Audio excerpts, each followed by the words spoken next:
Heartland Flags and Gifts presents Legends and Listeners with Scott Dochterman and Chad Leistikow. Fly 'em high and fly 'em proud. Find your flag at heartlandflags.com. Breaking down the Big Ten from the Channel Seed Studios, this is Iowa Everywhere.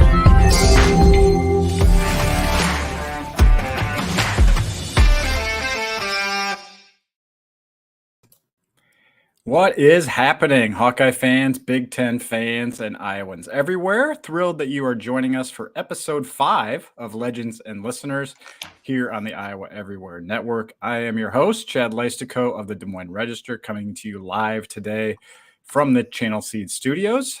It is week 3 of the Iowa football season, and to dig into the 2-0 Hawkeyes and the rest of the Big Ten, I'm happy to be joined by my good friend, Scott Dochterman of The Athletic. Scott, I think most people on here probably know you and I are jaded fans of the Chicago Bears. That rivalry game against the Packers was about the polar opposite experience from Iowa's 20-13 cyhawk win in Ames, huh? Yeah, you know what? I'm just about done with the Bears. I still have Bears paraphernalia behind me and all that stuff, but I've gotten to the point where after maybe I'm like Iowa fans watching the offense from year to year. I don't know, but at least Iowa goes to bowl games and wins. The Bears can't do anything right for the last 30 some odd years. So I've gotten to the point where I might just take down over this shoulder my mug and pack it up and send it off to Green Bay, where they seem to be the owners of the Chicago Bears. Well, we will get to a dysfunctional, dysfunctional leadership in the Big Ten later in this show. But first of all, I want to remind folks, Legends and Listeners is brought to you every Thursday by Heartland Flags and Gifts, which provides free shipping anywhere in the U.S. and is always coming up with new products and has you covered with nearly every team, every sport, and every flag.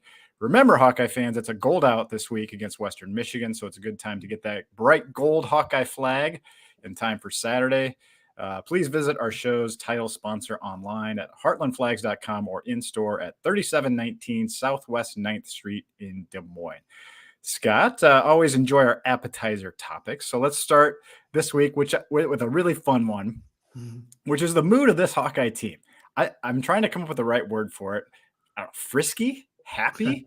From Nico Regaini's humorous, profane description of the non-pass interference call against Iowa State to Joe Evans' nonstop giggling when asked about his pregame speech in Ames that Brock Heward says violated FCC rules, to Cade McNamara's not safe for work slip-up that kind of went viral nationally.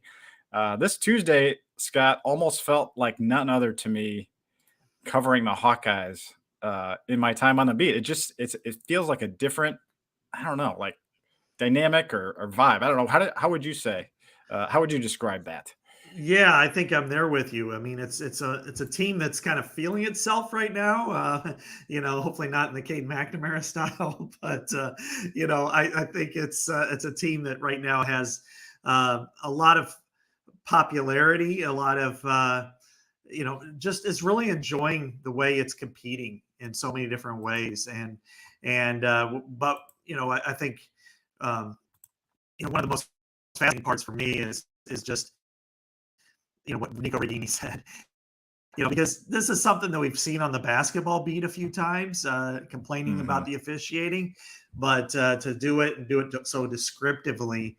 It shows that Nico is his IDGAF factor is just about up, and to call out the officiating like that, got a strong response from the Big Ten, a reprimand. His name is now out there publicly. Yeah, exactly. It's like, don't do it again. So I think that's where he is, but he was right in complaining. I think the Big Ten is also right in reprimanding. But I think, that Joe Evans, Cade, his slip-ups, it was an interesting week nevertheless. Well, I feel like it's a sign of the transformation. Maybe I'm taking it too far. You tell me what you think, but I feel like it's a sign of the transformation that's occurred since the summer of 2020, where, one of the primary complaints was in the whole program was guys not being able to be their authentic selves, right? And you're seeing, I feel like this year by year, it's kind of gradually gotten there. Like I felt like the first year, there was a few guys that were outspoken, but everyone else was kind of reserved. And I feel like it's kind of gradually grown. I don't know how you would feel about it, Scott, but that's how I feel. I just see just guys allowed to talk to the media openly. I think Kirk Ferentz is also like Nico Regaini, kind of an old guy that's not worried about what other people say anymore. And I just feel like it's really refreshing. I feel like Iowa fans appreciate it so much.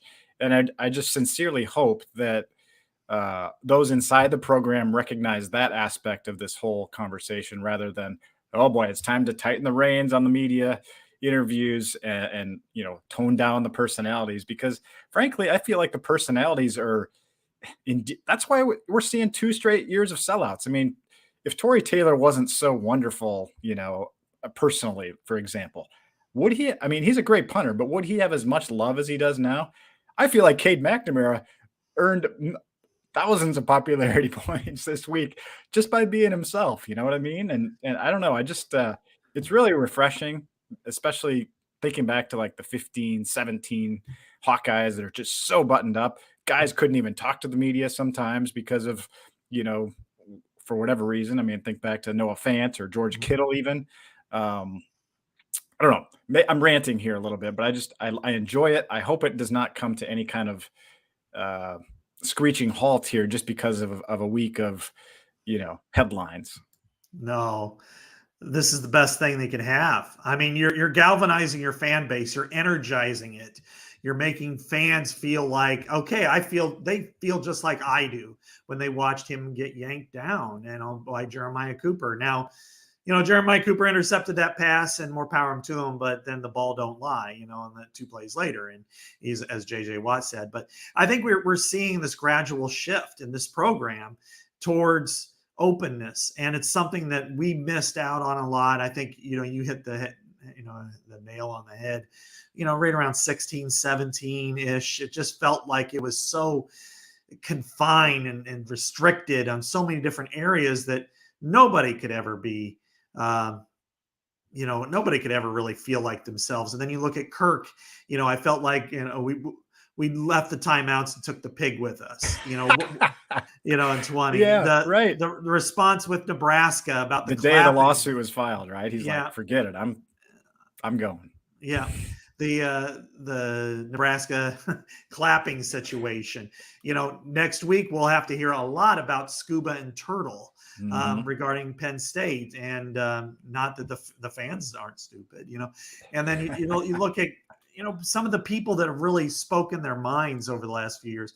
Sam Laporta, before he left, Tyrone Tracy was that way, and then now with Nico Ragaini and Cade McNamara, and I think fans want to feel that.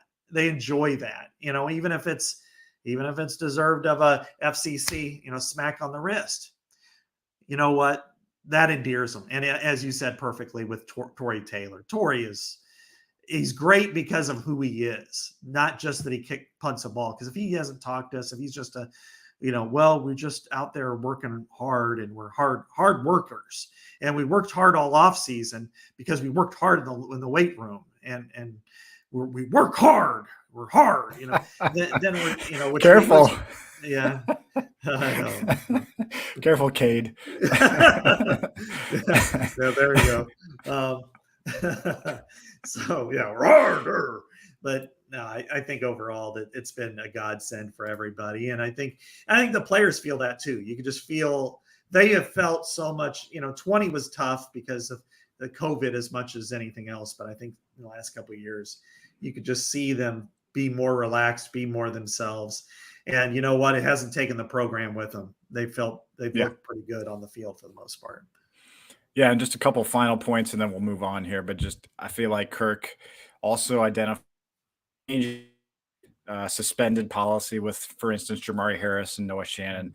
Didn't stick them on the scout team like you would normally with a suspended player. Again, kind of taking the circumstances into effect. And also, we didn't hear anything from Kirk Ferentz like Nico shouldn't have said that. Nico was 100% right in what he said, and Kirk Ferentz knows he was right in what he said. And 100% sure Kirk Ferentz agrees with what Nico said. I think probably the only thing that Kirk would probably want is, hey, you don't want that official holding that against you next time he has a flag in his pocket, because that was a Big Ten cruise. So Yeah. Apologies out there. Moving on, Big Ten says it's closed. We'll see if Nico gets another demerit down the line. We'll see if he, has some kind of TD celebration this week or something. I don't know. Yeah. Anyway, Exactly. well, let's discuss, before we get to our main topic of today's show, let's discuss the impressive feat of beating Iowa State 6 times in a row in Ames. It is a remarkable feat when you think about the job Matt Campbell has done at Iowa State. Teams go into Jack Trice Stadium, with a top 5 ranking and often come out of there with a loss. It is pretty remarkable the way that Kirk Ferentz's teams go in there and find a way to win. What do you give the credit to there, Scott? These last 6 times now that the Hawkeyes have gone in there and pulled out a W. They've done it in different ways too. They've done it, 44-41 shootout in 2017. They've done it in comeback fashion in multiple times. They've had to hold on. This one was more of that. It was kind of like 13 in some ways, where they had a 20-point lead and then held on in the end. And so, really it comes down to just being more consistent. And I think when you look at the turnover numbers in Ames and how that's really been impactful, the 19 game, certainly 21 game, really turnovers were the key factor in how those games came, and even in 15 with the interception by Desmond King late in the game. So that to me is really important for Iowa and the way they've responded on the road, because Kirk Ferentz lost 4 out of his first 5 in Jack Trice Stadium.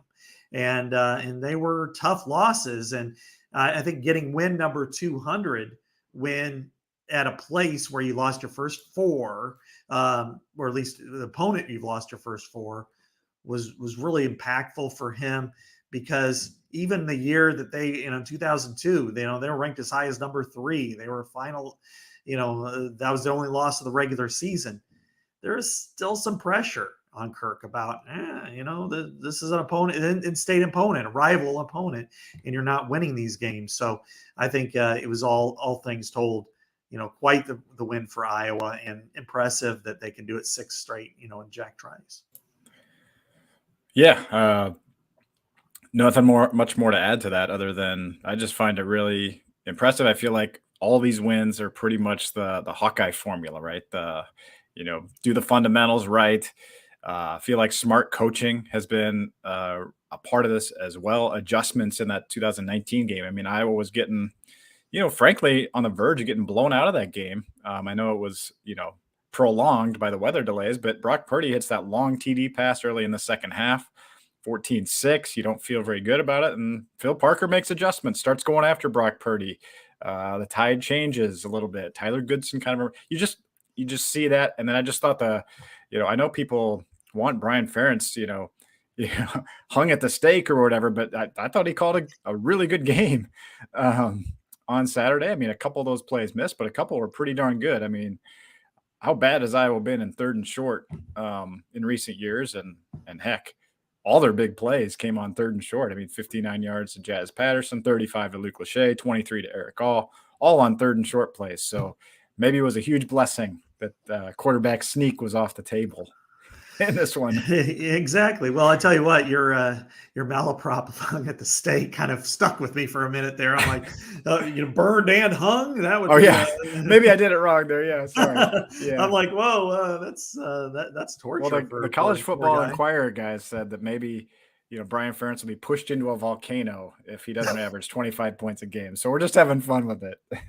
Yeah, I mean, you could think of all the crazy deaths that Iowa fans would want for Brian Ferentz, because I brought that up, in a staff meeting back in the spring. I'm like, people just don't want him fired; they want him dead, and I'm not exaggerating a little bit. They want to see him gone in the worst way, and I'm like, I saw an improving offense. I hate to say it, and you're going to throw tomatoes at me for this, but I think that he's had some pretty good game plans. They missed on a couple of shots, and if they hit them, this is probably a blowout, and it really should have been, and I like the way that they have, went southpaw with counters. I counted 10 counters for 91 yards or 88 yards, something like that. Yeah, that the was a other good day. Story. Yep. And the fascinating part of that to me is it's such a deviation from what they want to do, but it's what they had to do because their personnel up front is better suited for that style of blocking. It doesn't allow the discretion of the officiating in some ways with your cut blocks in space to be a problem. And then you have backs, certainly Jazz Patterson, who's capable of hitting the hole. It's there, bam, he's running hard and he's hitting the hole. And I expect Caleb Johnson to do that as well. But and then you look at what they've had to withhold because of Cade McNamara's injury. There have been no rollouts. There have been no bootlegs. They've only had, I think, 10 different play action passes. So when you throw that all in the mix, you've seen an offensive coordinator who's radically changed that offense, who played against a defense that was number 4 in the country last year and probably will be in a similar state this year. I thought it was a well-called game. I think he's done a nice job. And I know that's probably I'm probably going to go outside here in a little bit and there'll be tomatoes all over my windshield, but I kind of believe that. Well, no question about it. Off to a decent start, but it's still a national headline. I mean, ESPN's writing about it this week. It's going to continue to persist, and we'll see. We're going to get to the Western Michigan matchup a little later in our show, but first I want to remind folks that Circa Sports is the exclusive sports betting app of Iowa Everywhere. Circa Sports is sports betting the way it should be with the highest limits, lowest holds, and the best odds. Download the app today at the App Store or circasports.com. Scott, another NFC North team in action with a Hawkeye tight end. Vikings Eagles tonight. Circa has TJ Hawkinson's over-under yardage at 49.5, and he is plus 255 as an anytime TD score. We missed on Laporta last week. Laporta had a great game. 49.5 for Hawk tonight. What do you got? I think he does hit it. This is a tough crowd and a tough place, but I think he had a pretty good week. I think he was 8 and 9 targets last week, catching the ball. And Iowa's 12th overall in college football for producing NFL players on the opening day rosters with 29, wow. 4th in the Big Ten. Had a really good week. 4 starting tight ends, 5 played. Pretty impressive week. So yeah, I do think Hawkinson covers tonight. Yeah, Monty Hooker had a really nice first game as well this season. All right, Scott, time for the central question of today's show, central topic, I should say. We're going to take stock of the Big Ten through 2 weeks because I feel like perceptions have changed quite a bit in 2 weeks, and we can decide if those are fair perception changes or maybe it's too early to tell. And we're going to discuss where Iowa might fit in. We had that conversation a couple weeks ago. Could Iowa compete in Indy if it gets to Indy? Maybe the answer has changed a little bit. I don't know. A lot to unpack here, Scott. We may not get to all 14 teams, but let's at least hit the big storylines. And I think we have to start this week in East Lansing, where the Mel Tucker headlines on Sunday morning certainly were a shocker as I rolled out of bed after a long Saturday. Covering the Cyhawk. Could not believe it. I mean, I cannot imagine he's ever going to coach a game at Michigan State again. I don't know where to begin on this other than I would say just disappointed in the decision-making here. I mean, whether, I know he's fighting, putting out some strong statements and whatnot, but obviously really had made some poor judgment calls as head football coach and a leader of men. Yeah, I think that's where you have to start, Chad, is that the situation is ambiguous. There's no question about it. And that's why there was a hearing. But when you're talking about Brenda Tracy, somebody who was raped when she was in college by 4 athletes, including 2 football players, and has gone around for years talking on campuses about this, that this is not a topic or this is not a subject that you should put yourself in this situation. And whether the conversations, the tone of the conversations really doesn't matter. And, you're a married leader of men, young men. You're bringing this person on your campus to talk about sexual assault and awareness and what men should do or shouldn't do when it comes to this type of topic. And to it's really not only unfortunate, but it's sad. It's disgusting. And whether there was, how much ambiguity is laid to this, I don't know. I don't want to get into that because that's dangerous territory. But I think it's very disappointing, and it's disappointing for a campus, Chad, that's had a lot of turmoil. Larry Nassar situation. Yeah. I think it would be very difficult for Michigan State to welcome him back. I would imagine that there will probably be a settlement. I don't think they'll probably fire him with cause, and then it'll go to court, and then there'll be some sort of settlement. Similar vein to what happened in Northwestern. And I think that's really sad that you're seeing this repeatedly in the Big Ten Conference. And I think, but on this campus, there's a zero tolerance for this type of behavior. Yeah, exactly. And, frankly, he leaves $77 million potentially on the table here. just unbelievably bad judgment. But not just about the money, but that's part of it too. Like, what are you doing, man? Yeah. Like at 12:30 in the morning, man, tough. And from a football perspective, it just seems like Michigan State just cannot gain traction. They come into Kinnick Stadium in a couple weeks, Scott. They've looked pretty good. They're 2-0.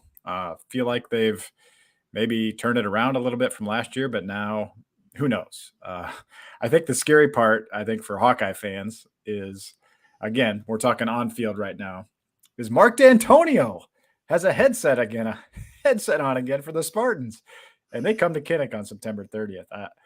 Hasn't gone well for the Hawkeyes in the past when D'Antonio's in the mix. Mm-hmm.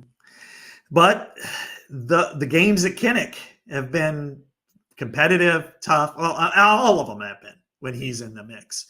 And I think when you look at if you want to get Ferentz's juices going, it's not really with Mel Tucker on the other sideline, who he beat 49-7 the last time. But if you look over and you see Green Darth Vader, then I think you're going to be like, here he comes. Because I think he was 5-4 against Kirk. Yeah. And, there's, but, they won the last three again, head to head. He did. Yeah. And when you look at the most important one, of course, was 15. Because I maintain that was the biggest game in the Ferentz era than 15. They were 12-0. That incredible 22-play drive. It was two Rock'em Sock'em robots going head to head for 22 freaking plays. And even on the last one, the touchdown where, the ball went over the edge just by a couple of inches. And you look at Josie Jewell being on it face down because the pulling center tackled him from behind. Very, very, very close to going to the playoff. Now that they don't win the playoff, I know that. They probably don't beat Alabama, and they probably lose decisively. However, to win the Big Ten Conference, to go 13-0 in the Big Ten Conference, that would have been something. So I'm going on a rant here, but I think D'Antonio will be helpful for them at this stage because Harlan Bennett is going to he's a former Spartan. He's going to help get everybody in gear, but D'Antonio does have experience, and now that he's removed by a few years, he's gonna get them prepared. And but coming to Kinnick, this will probably help Iowa more than it will Michigan State. Yeah, I like that perspective. And you're bringing up a lot of D'Antonio memories here. Certainly 2013, they came into Kinnick and played a really good game. And then, that 22-play drive, so many close calls. Like Jordan Lomax was so close to breaking up a pass. You had the 4th down run by Connor Cook that barely made it in the red zone there. And Bud Spears was on the field for that last play. That's how gassed that Hawkeye defense was. He was like a third string, never used defensive end. And I was just kind of out of bodies at that point, but now they have better depth on the D line. Yeah. But And anyway. Poor Jordan Lomax. He gets hit in the knee when the ball is right there. If he hits the ball or if he hits the ball carrier, it's, first of all, Jordan Lomax actually has more than a cup of coffee in the NFL. And then the ball's at worst at the 1 inch line, 4th and goal, and the greatest 4th down play in Big Ten history. Anyway, I go on all day on that one, and we're not built for that one. Yeah, that's a couple weeks away. Let's look at some other teams in the Big Ten East, namely the top 3, Scott. I wonder if we reshuffle what we think of these top 3 right now. I mean, Michigan, Ohio State, Penn State all have kind of looked different. I would say Iowa's opponent next week of the 3 of them probably has looked the best, Penn State. I mean, they're averaging 50.5 points per game. I don't know if you make Penn State the favorite right now, but they certainly look formidable, and they get Michigan at home during the stretch, and Ohio State does not look like a world beater at this point. Curious how you would sort 1, 2, 3 in the Big Ten East right now. I know it's early, but we've gotten some impressions now from the Buckeyes, Wolverines, and Nittany Lions.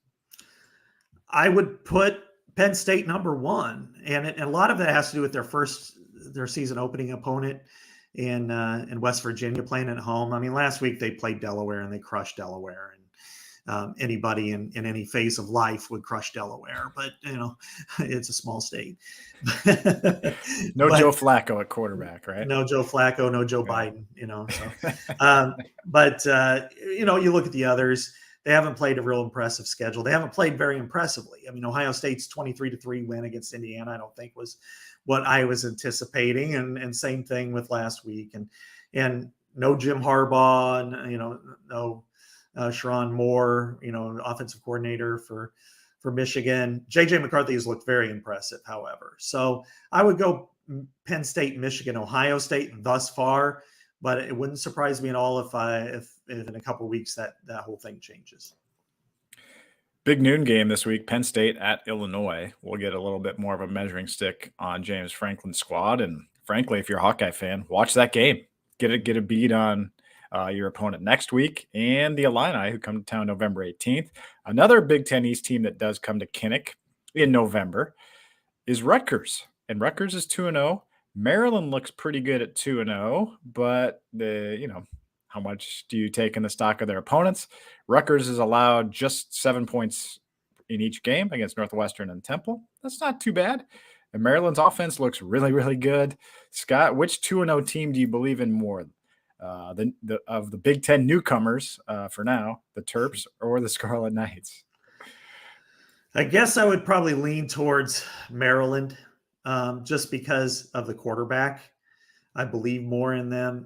Northwestern, we know what their struggles are going to be this year, and Temple isn't any kind of a bowl team, even in the AAC. So I probably would go to Maryland. I wasn't real impressed with them early last week against Charlotte, which is an abomination for NBC to have as their NBC Saturday night game with the Imagine Dragons. Is that the song singers? But anyway, I'd probably go Maryland. What say you? I mean, I just want to give a nod to Rutgers, I guess. I feel like, this is a program that's been so bad in the Big Ten for so many years, and they look formidable. I mean, heck, it wasn't that long ago they were getting beat by Michigan like 79-0. Mm-hmm. Greg Schiano has them playing tough defense. I just think that game loom. I'm not saying they're going to beat Iowa on November 11th, but I wouldn't take it lightly at this point. They're going to play hard. They're going to probably punt the ball well. They're going to play good defense. And I don't know. I just want to give them a shout. They got Virginia Tech this week. They could be 3-0 going into week 4. So good start by kudos to Greg Schiano. Let's flip to the Big Ten West here, Scott, because that's what the people on here probably even care about more. Wisconsin, certainly a big storyline right now. They go up to Wazoo and go down. I was kind of monitoring that game as I was walking out of Jack Trice Stadium the other day, and frankly, I could believe it, but I was kind of surprised that they went down so easily, I guess. And Braylon Allen, 7 carries for 20 yards. What are you doing, Luke Fickell? I'm there with you. This was my big question mark going into the season was how can Wisconsin churn their offense around, and will it be effective? And so far, no. They beat Buffalo, so what? But they go on the road against the Power Five for this year opponent in Washington State, and in the first half they were completely defeated, and they were, then the second half they came back a little bit. But Chaz Malusi is a good running back, so is Braylon Allen. But are you really leveraging your program strengths by going to this type of route, this air raid, this spread them out type of style? I mean, for Wisconsin, out of two veins is one, does this type of thing take you from being a pretty good program most years to an elite level program, or does it take you down a notch? And now you're losing what makes you most effective. And I think right now that's where they're at. And will Tanner Mordecai be able to do this when you're playing better defenses? Well, and that's what's going to happen in the Big Ten, whether it's Iowa, Wisconsin, Iowa versus Wisconsin, but also when they're playing Minnesota, when they're playing Ohio State, when they're playing other teams in the Big Ten. Bielema. So I think I would probably say that I'm concerned for Wisconsin. I think they have the opportunity to get it back to do well, but like this week, they've got a challenging. I mean, Georgia Southern is kind of a weird team to play for, and they're a 19-point favorite. But I don't know. I'm not sold on the Badgers right now. Yeah, and it's dangerous to play the comparison game, but Buffalo was hanging with them for a while. I actually rewatched that game on my YouTube TV, and the Buffalo lost to Fordham this week. I mean, and that was a Fordham Fordham lost to Albany, so it's not. I mean, that was a bad Buffalo team, and they were struggling with them too. So I did pick Iowa to win the West, and I'm still there right now. I mean, we're going to get into some other teams, but Wisconsin's got to turn. I have a feeling Phil Longo got his wrist slapped a little bit this week. Like, get the ball to Braylon Allen. Good grief. Yeah. What are you doing? He's like Jonathan Taylor light back there, and you're leaving him be. So anyway. You got a 240-pound back who's built like a Greek god. I mean, give him the ball, and that's what I wondered about all along is you're going to spread all these guys out. I mean, they in their elements. Let's see what happens. But when you're playing against Phil Parker, that's not going to work. I can guarantee that they're going to have to run the ball a little bit, or it could be, a 10-7 loss.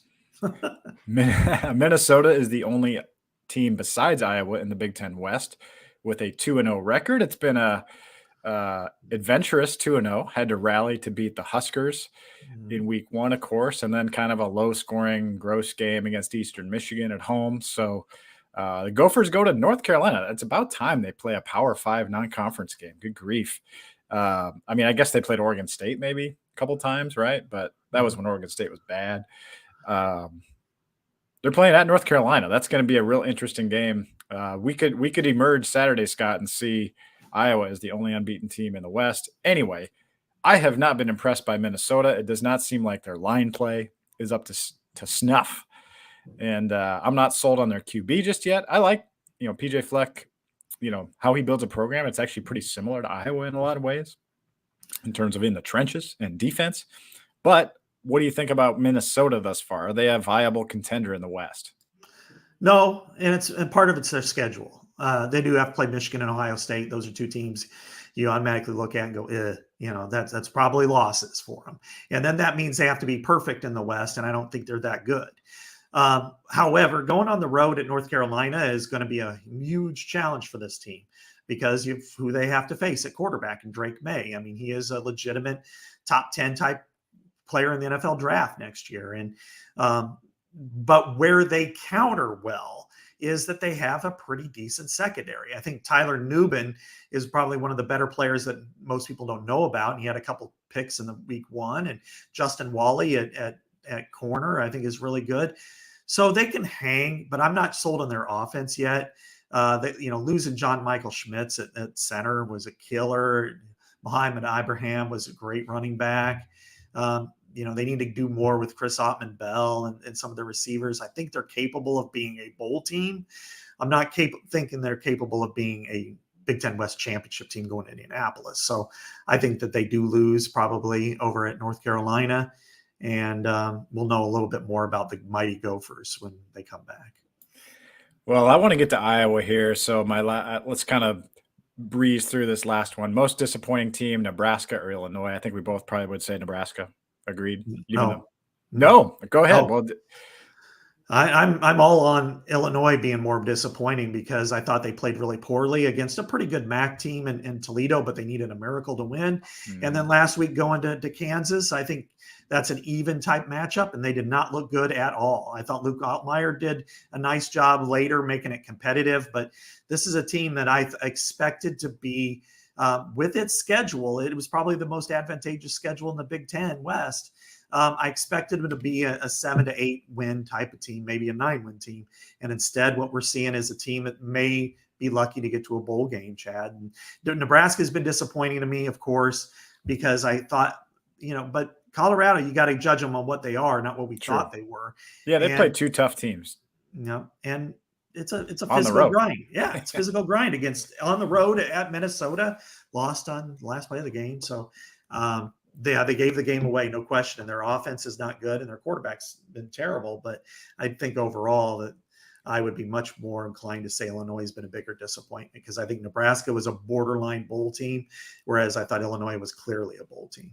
Sure. Yeah. Penn State, a 14.5-point road favorite in Champaign on Saturday morning on the big noon game. All right, where does Iowa fit into this, Scott? After all this discussion, I feel better. Even better about where Iowa stands than our conversation 2 weeks ago, just because I feel like Cade McNamara's health was such a question looming a couple weeks ago when we talked about this. And for him to say this week that he's feeling as good as he has, he's practicing fully. He has not been practicing on game weeks virtually. And now that he is, if he can get through this game against Western Michigan and not have any setbacks, I really like Iowa's chances. I like their schedule. We've said all along, right, Scott? Iowa just needs a competent offense to go with this defense and special teams. And I feel like with Cade, you can see the tools. To me, this is me talking. I feel like the tools are there. A guy that can lead the offense, a guy that can win games. I really like where Iowa sits right now in terms of the Big Ten West. Yeah, absolutely. And if we want to start talking about the offense, Chad, I mean, I feel since probably the last 3 years, 2021, 2022, and now 2023, I think this is probably the best direction that they have because they were without some pieces. We know last year was going to be tough, and the year before that they were very inconsistent on offense. But this year you could see them building towards something. I think you could see them getting better. I think I saw the offensive line, the blocks it didn't make in week 1, it made last week. The opponent, we cannot minimize the opponent that they played. I know Iowa fans will want to do that and say, well, I only scored 13 points. Iowa State is a good defense. Now, they're going to struggle on offense, but I saw a lot of good things from them too. I think highly of Matt Campbell and what he's done thus far. But getting back to Iowa, I saw, passing lanes that were opening up for receivers down the field that I think will be there. And I think the connections will be made.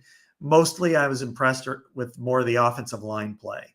I thought that they were making blocks. And yes, they've switched. They are now a counter gap team. And I think that's really what they needed to be with the size of their offensive line, the way that they execute their blocks, and then the kind of the uncertainty that you get with officiating with some of your, cut blocks. I think it's probably the right move. And I saw them, it wasn't perfect. Iowa State's defense is good, but they were making holes when they needed to. I overall was impressed. I think this is going to be a better offense.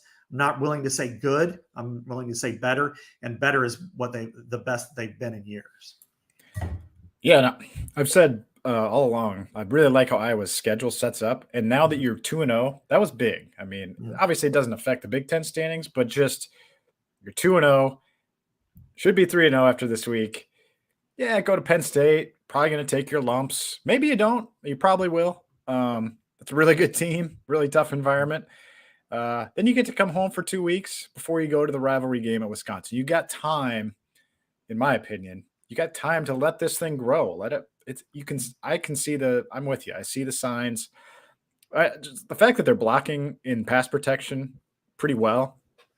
I mean, compared to poor Spencer Petras, honestly, I mean, everyone wanted to put him next to Brian Ferentz on the stake, and he had no chance, last year, on a lot of those. It was just like a guy was there, and that's not happening with Cade, and that's huge also for his health. So I'm with you on that front, and I just like how the schedule sets up. We'll see. Got to keep Cade healthy, though. That's absolutely paramount. And it kind of gets into this week, Scott. What do you want to see most from? Let's stick with the offense. I mean, we know Jamari Harris is coming back, but let's go offense here since we're running out of time. What do you want to see most from Iowa's, game plan? What do you want to see most from Iowa? What do you need to see Saturday against a Western Michigan team that comes in as a 28-point underdog? I want to see a consistent running game. I think that's really imperative for this team for the whole year. I thought they built some confidence last week, which is something that was totally necessary to be able to see a lineman feel good about their performance, that they made holes against a really good opponent, and it led to victory. And so I want to see more of that. And that's probably going to be in the 200-yard range, which is something we haven't seen for a while, but it's something that's necessary. The other thing I want to see them is hit some shots down the field. I think that's going to be good for the passing game. If it's we saw it the first pass of the season, a 36-yard touchdown, but what we missed for years, it seems like, is that 74-yard touchdown pass that just goes, oh, wow, he's open, and then it's a, 74-yard touchdown pass to Seth Anderson. You want to see him hit some big shots down the field too. So there's a lot of things, but I would say specifically, grind up some yards, get 5 to 6 yards a carry, 200 yards, and then also connect on some passes down the field. Yeah, I think I'll go with the receivers. 8 receptions as a group through 2 games. As I'm writing in my preview, that's actually a worse pace than last year's receiver production when they had 76 catches for barely 1,000 yards. So I actually believe in these receivers. I just think Iowa State's corners are superior. TJ Tampa's fantastic. Yeah. And I know everyone wants to gripe about how Jazz Patterson got caught from behind, but I saw you were correctly pointing out that TJ Tampa is an NFL player that tracked him down. And Jazz Patterson, a redshirt freshman, playing in his 5th career game. Yeah. But anyway, I would just like to see some confidence for those guys. We talked about the confidence in the O-line. Need that. For Kirk Ferentz says you got to have, George Barnett says, it's important to build that confidence. You don't want to wreck an offensive line's confidence. I think this is a week to get the receivers feeling good. Obviously, they were feeling frisky this week, so maybe they do feel good, maybe they see opportunity as Seth Anderson did a week ago. But I would just like to see them have that production, however that comes. Frankly, getting back to the stupid Bears, why not throw to DJ Moore more? Good grief. You brought in Seth Anderson, you brought in Caleb Brown. Just throw him the ball. Force feed the ball. Give him chances. Don't be too you got good running backs. Let's get these receivers going. That's going to loosen up everything. That's going to loosen up Luke Lachey, Eric All on the inside. That's going to loosen up the boxes. I mean, Iowa State, obviously, I know we're re-legislating this game, but they knew Iowa wasn't going to throw the ball. They know Iowa well enough. They're not going to wing it around too much. Brian Ferentz did take calculated shots late in that game just because of that. But that's why Iowa couldn't run the ball late. They were going after it. That was the only way Iowa State could come back and win, was to attack the run game and get the ball back as quick as possible. So anyway, loosen everyone up with the receivers. That's what I want to see this week. And obviously, Cade stay healthy. Yeah, I mean, that's prescription. You can't have him take a setback or even get hurt, God forbid. I mean, that would just be – it's kind of like when Bernard Pollard took out Tom Brady for a whole year. I mean, do you want Cade McNamara lost for the season, or worse because of Western Michigan? No, but you also can't put him in bubble tape. You can't go out there and he has to play, But in a perfect scenario for Iowa, and I think this is legitimate, is you want to be up by 4+ scores.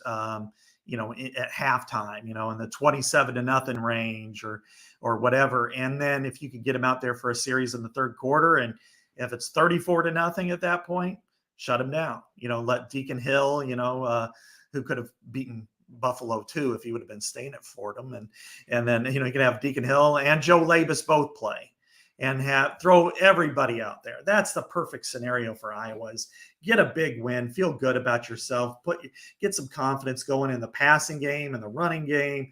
Defensively, there's some, this isn't last year's team, but they're still not bad. I mean, when you think about it, Chad, last year they lost a top 12 pass rusher to the NFL draft, the linebacker, defensive player of the year in the Big Ten, another linebacker who was second team all Big Ten, a cornerback who was a third round guy, a safety who had 20 snaps in the first season opener for the Tampa Bay Buccaneers, and then your defensive tackle, was suspended for the season, plus another defensive end who was there for 2 years that graduated. So they lost a lot of guys. Even though we expect them to be good, they lost a lot of guys. So you want to see improvement there. They're capable of it, but it's not automatic. And so I think seeing a dominant defensive effort coupled with explosive offense, yes, it's perfect scenario. We're Pollyanna here, but that's what you want to see, right? Yeah, that's what I asked. What you want to see, not what you think of it. So we always like to talk about what we're working on at the Des Moines Register and at the Athletic, because we appreciate our bosses letting us do this. We appreciate Chris Williams and his team allowing us to be on this podcast together, Legends and Listeners. One thing that I wrote about that published this morning was Iowa has 1 sack through 2 games. So I would like to see on that side of the ball a little more production. I understand why it hasn't come. You haven't blitzed much. They've called some blitzes, Seth Wallace said, but they had to back off of them because Iowa State coached it smart and got in formations where they staved off the blitzes. And it's a little bit technical, but there are reasons Iowa hasn't had as much production. But you would like to see more production just with that 4-man rush. And maybe I feel like with Jamari Harris back, I feel like maybe Phil is going to feel better about sending blitzes and not leaving Deshaun Lee on an island. That's what I've been working on. Hopefully you guys check that story out at hawkcenter.com. How about you, Scott? Anything on your athletic menu before Saturday? Yeah, I wrote about Nick Jackson's transition to Iowa, and it's just, this is the 3rd straight year he's had a different defensive coordinator. So different scheme, trying to go from speaking English to German to Spanish in a 3-year period is very challenging. Yet, talking to some of his former Virginia teammates, they were very complimentary of him and his leadership ability. And it just seems to me that he's getting better week by week. Obviously Jay Higgins has been tremendous, but I think the more comfortable he gets, the bigger asset he'll be, the big picture. So I wrote about him, and I think he's going to be, especially once he starting to get into the box more often, probably starting next week against Penn State, then you'll see a different type of Nick Jackson than what you saw certainly in week 1 and a little bit of week 2. Great show, Scott, and thank you very much. Thank you, listeners, for getting Legends and Listeners off to a fast start here on the Iowa Everywhere Network. Tell your friends, your Hawkeye coworkers about us. The more audience we gain, the more we can keep doing this show together. So be sure to join us next Thursday at 11 a.m. from the Channel Seed Studios as we preview the 7-Nation Army Showdown, Iowa at Penn State. Scott and I will both be in Happy Valley next week. For Scott Dochterman, this is Chad Leistikow reminding you to wear gold on Saturday at Kinnick. We'll talk to you next week here on Iowa Everywhere.